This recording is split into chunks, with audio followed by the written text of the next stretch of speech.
know, Patty and Dale Milligan were a team for so many years, and we lost Dale way too early in life. So with that, ladies and gentlemen, I have had such an honor, and now you're going to see some great stories, some great film of Patty Milligan.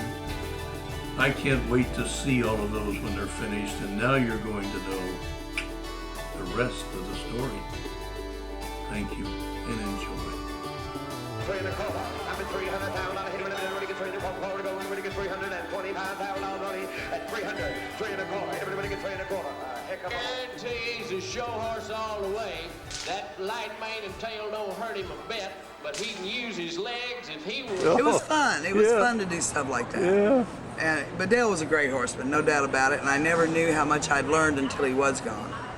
But he died he had been sick for a couple of years, and he lived through lung cancer, and then he got really sick at the end, and it was almost a blessing because he wouldn't have been happy if he'd had a stroke or a heart attack and couldn't do the horses, because he loved the horses, absolutely loved it.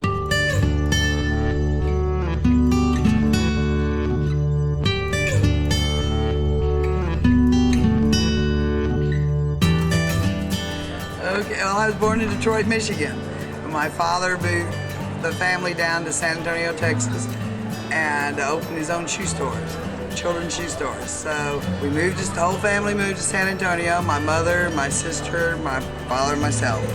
So we lived down there, and I started taking riding lessons at Blue Ridge Stables when I was about 9 years old. And then I started teaching when I was 12, 13. We gave, I bet, thousands of lessons. We had 50 lesson horses. She'd give 30 or 40 lessons in a group lesson at a time. We would ride the horses and ride alongside the kids to teach. Patty, who owned Blue Ridge Stables?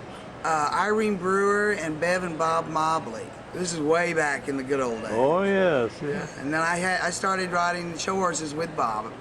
My dad went out on a Sunday and saw me sitting on the fence, and I didn't have a horse, so he gave $400 for my first saddlebred, which we sold for $400 to Don Harris, and he won one of the first World's Championships in the juvenile pleasure division. Is that a fact? When there were 50 or 60 horses in the classes to start.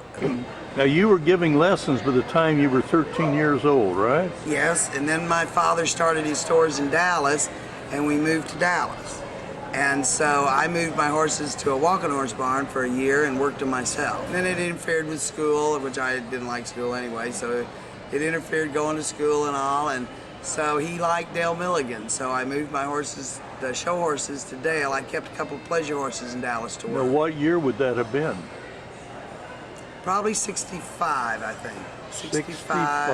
I was a freshman in high school. And I'd fly down on Saturday mornings with Mamie Stanley, Tom Stanley's daughter, on their jet. We'd fly to Houston on early Saturday morning, ride, and be back by noon. I'd be back at work at the shoe store by noon. So you worked in the shoe store? Oh yeah, sold shoes. But your life and love was horses? Yes, my father even offered to open me a shoe store if I would quit the horses, and no, I'm gonna do horses. So I ended up marrying my horse trainer. Well, okay, you moved your horses to Dale, and how old were you then? Did you say about 19? You were younger I was about than 14, that. 15. Yeah. Yeah, and kept them down there, and then graduated from high school, and a couple of years later, Dale and I got married. You did, I'll be darned.